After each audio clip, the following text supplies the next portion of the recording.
being displaced by past floods have received food packages from President William Ruto.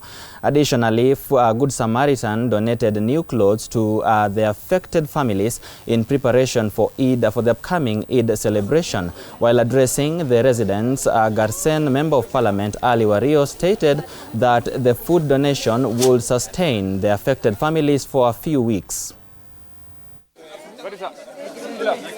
See, today is 300 bags of rice and 260 bags of beans, or 50 kgs.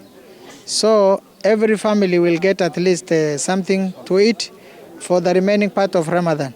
And the other food is on the way coming. So we really appreciate His Excellency the President for this effort.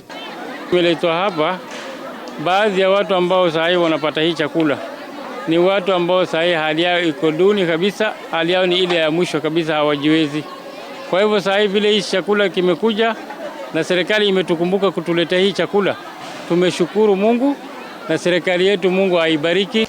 Jamii ambao wako huku wako katika hali ya chini, tunaomba sana Mheshimiwa Rais akishirikiana na Mheshimiwa Raila Odinga, tunaona kwamba hii nchi mahali tunaona kuna umaskini wa juu, kuna vijana ambao wanahitaji kazi, kuna jamii ambao kwamba wanahitaji kusonga mbele kiuchumi, kielimu, kila kitu.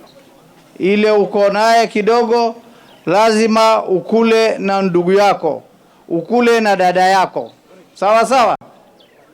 Hivyo tu ndio basi utakuwa Muislamu halisi. Youth from all over